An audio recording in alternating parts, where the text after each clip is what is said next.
The conventional wisdom about our world today is that this is a time of terrible decline. And that's not surprising, given the bad news all around us, from ISIS to inequality, political dysfunction, climate change, Brexit, and on and on. But here's the thing, and this may sound a little weird. I actually don't buy this gloomy narrative. And I don't think you should either. Look, it's not that I don't see the problems. I read the same headlines that you do. What I dispute is the conclusion that so many people draw from them, namely that we're all screwed because the problems are unsolvable and our governments are useless. Now, why do I say this? It's not like I'm particularly optimistic by nature. But something about the media's constant doom-mongering, with its fixation on problems and not on answers, has always really bugged me. So a few years ago, I decided, well, I'm a journalist. I should see if I can do any better by going around the world and actually asking folks if and how they've tackled their big economic and political challenges. And what I found astonished me. It turns out that there are remarkable signs of progress out there, often in the most unexpected places. And they've convinced me that our great global challenges may not be so unsolvable after all. Not only are there theoretical fixes, those fixes have been tried, they've worked, and they offer hope for the rest of us. I'm going to show you what I mean by telling you about how 3 of the countries I visited, Canada, Indonesia, and Mexico, overcame 3 supposedly impossible problems. Their stories matter because they contain tools the rest of us can use, and not just for those particular problems, but for many others too.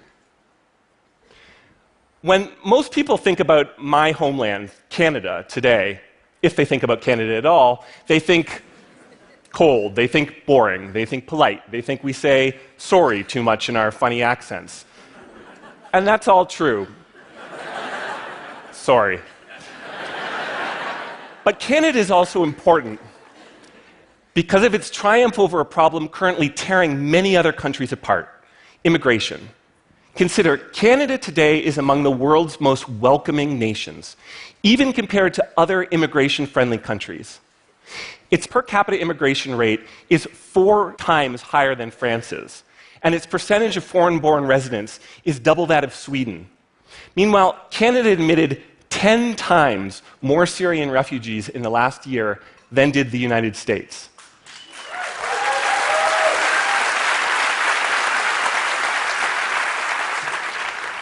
And now Canada's taking even more. And yet, if you ask Canadians what makes them proudest of their country, they rank multiculturalism, a dirty word in most places, second, ahead of hockey. Hockey. In other words, at a time when other countries are now frantically building new barriers to keep foreigners out, Canadians want even more of them in. Now, here's the really interesting part. Canada wasn't always like this. Until the mid-1960s, Canada followed an explicitly racist immigration policy. They called it White Canada. And as you can see, they were not just talking about the snow. So, how did that Canada become today's Canada? Well, despite what my mom in Ontario will tell you, the answer had nothing to do with virtue. Canadians are not inherently better than anyone else. The real explanation involves the man who became Canada's leader in 1968, Pierre Trudeau, who's also the father of the current Prime Minister. The thing to know about that first Trudeau is that he was very different from Canada's previous leaders. He was a French speaker in a country long dominated by its English elite. He was an intellectual. He was even kind of groovy. I mean, seriously, the guy did yoga. He hung out with the Beatles. And like all hipsters, he could be infuriating at times. But he nevertheless pulled off one of the most progressive transformations any country has ever seen. His formula, I've learned, involved 2 parts. First, Canada threw out its old race-based immigration rules, and it replaced them with new colorblind ones that emphasized education, experience, and language skills instead. And what that did was greatly increase the odds that newcomers would contribute to the economy. Then, part two, Trudeau created the world's first policy of official multiculturalism to promote integration and the idea that diversity was the key to Canada's identity. Now, in the years that followed, Ottawa kept pushing this message. But at the same time, ordinary Canadians soon started to see the economic, the material benefits of multiculturalism all around them. And these two influences soon combined to create the passionately open-minded Canada of today. Let's now turn to another country and an even tougher problem, Islamic extremism. In 1998, the people of Indonesia took to the streets and overthrew their longtime dictator, Suharto. It was an amazing moment, but it was also a scary one. With 250 million people, Indonesia is the largest Muslim-majority country on Earth. It's also hot, huge, and unruly, made up of 17,000 islands, where people speak close to 1,000 languages. Now, Suharto had been a dictator, and a nasty one, but he'd also been a pretty effective tyrant, and he'd always been careful to keep religion out of politics. So experts feared that without him keeping a lid on things, the country would explode, or religious extremists would take over and turn Indonesia into a tropical version of Iran. And that's just what seemed to happen at first. In the country's first free elections in 1999, Islamist parties scored 36% of the votes. And the islands burned as riots and terror attacks killed thousands. Since then, however, Indonesia has taken a surprising turn. While ordinary folks have grown more pious on a personal level, I saw a lot more headscarves on a recent visit than I would have a decade ago. The country's politics have moved in the opposite direction. Indonesia is now a pretty decent democracy. And yet its Islamist parties have steadily lost support, from a high of about 38% in 2004 down to 25% in 2014. As for terrorism, it's now extremely rare. And while a few Indonesians have recently joined ISIS, their number is tiny. Far fewer in per capita terms than the number of Belgians. Try to think of one other Muslim-majority country that can say all those same things. In 2014, I went to Indonesia to ask its current president, a soft-spoken technocrat named Joko Widodo, why is Indonesia thriving when so many other Muslim states are dying?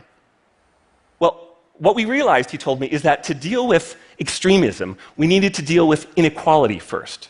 See, Indonesia's religious parties, like similar parties elsewhere, had tended to focus on things like reducing poverty and cutting corruption.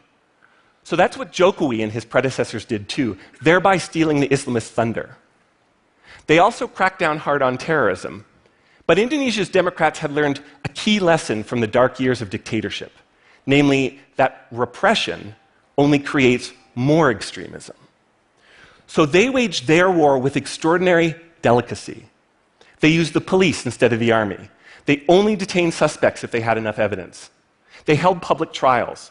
They even sent liberal imams into the jails to persuade the jihadists that terror is un-Islamic. And all of this paid off in spectacular fashion, creating the kind of country that was unimaginable 20 years ago.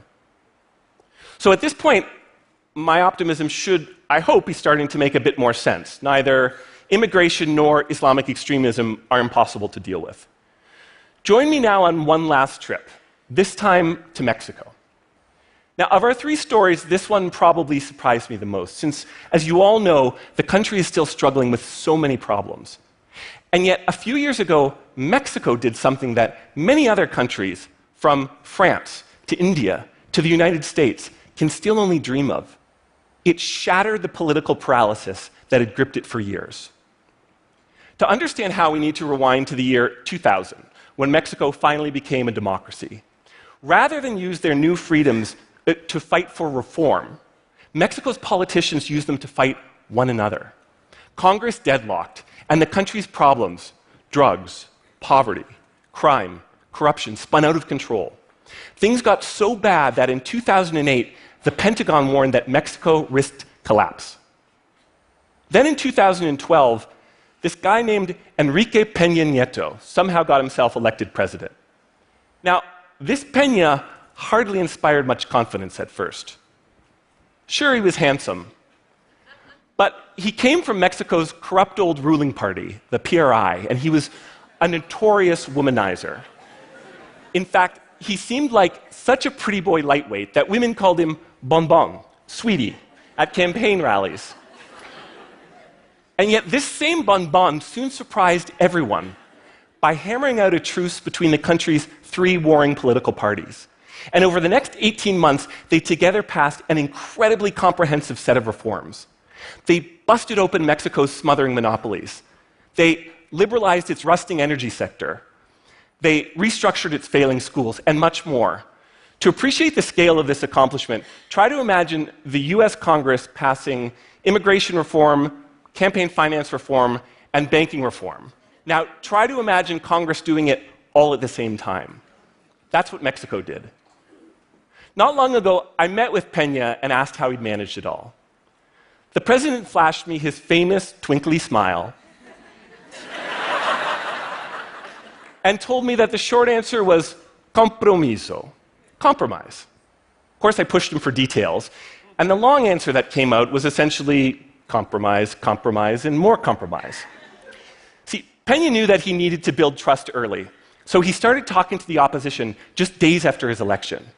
To ward off pressure from special interests, he kept their meetings small and secret.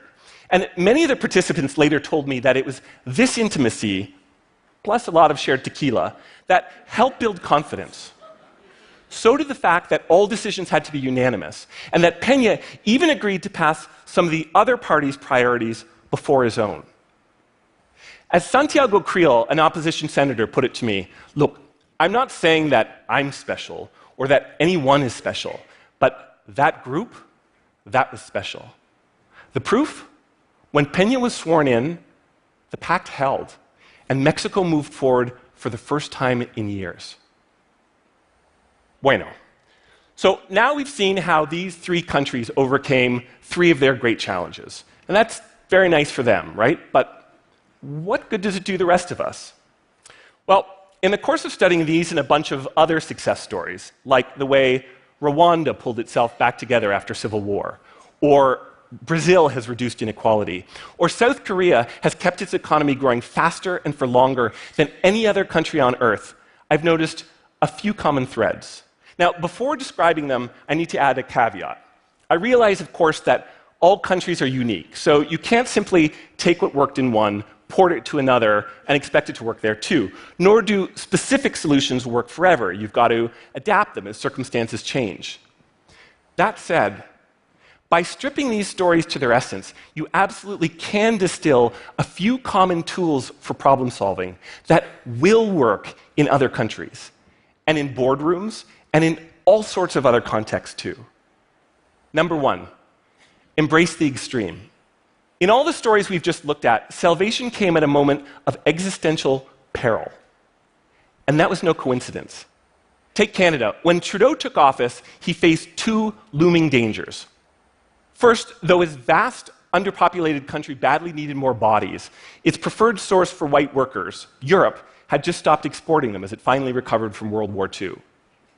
The other problem was that Canada's long Cold War between its French and its English communities had just become a hot one. Quebec was threatening to secede, and Canadians were actually killing other Canadians over politics. Now, countries face crises all the time, right? That's nothing special. But Trudeau's genius was to realize that Canada's crises had swept away all the hurdles that usually block reform. Canada had to open up. It had no choice. And it had to rethink its identity. Again, it had no choice. And that gave Trudeau a once-in-a-generation opportunity to break the old rules and write new ones. And like all our other heroes, he was smart enough to seize it. Number 2, there's power in promiscuous thinking. Another striking similarity among good problem solvers is that they're all pragmatists. They'll steal the best answers from wherever they find them.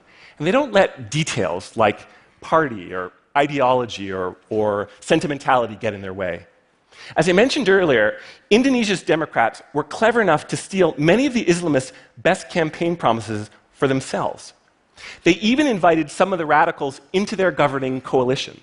Now, that horrified a lot of secular Indonesians. But by forcing the radicals to actually help govern, it quickly exposed the fact that they weren't any good at the job. And it got them mixed up in all of the grubby compromises and petty humiliations that are part of everyday politics. And that hurt their image so badly that they've never recovered. Number 3, please all of the people some of the time. I know I just mentioned how crises can grant leaders extraordinary freedoms. And that's true, but problem solving often requires more than just boldness. It takes showing restraint, too, just when that's the last thing you want to do. Take Trudeau. When he took office, he could easily have put his core constituency, that is, Canada's French community, first. He could have pleased some of the people all of the time. And Peña could have used his power to keep attacking the opposition, as was traditional in Mexico. Yet he chose to embrace his enemies instead, while forcing his own party to compromise. And Trudeau pushed everyone to stop thinking in tribal terms and to see multiculturalism, not language, and not skin color, as what made them quintessentially Canadian. Nobody got everything they wanted, but everyone got just enough that the bargains held. So at this point, you may be thinking, okay, Tepperman, if the fixes really are out there like you keep insisting, then why aren't more countries already using them?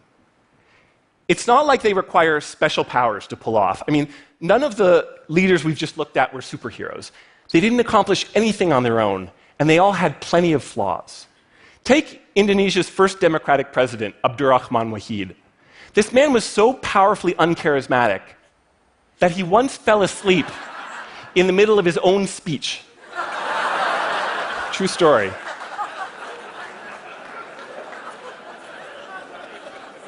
So what this tells us is that the real obstacle is not ability, and it's not circumstances. It's something much simpler. Making big changes involves taking big risks, and taking big risks is scary. Overcoming that fear requires guts. And as you all know, gutsy politicians are painfully rare. But that doesn't mean we voters can't demand courage from our political leaders. I mean, that's why we put them in office in the first place. And given the state of the world today, there's really no other option. The answers are out there, but now it's up to us to elect more women and men brave enough to find them, to steal them, and to make them work. Thank you.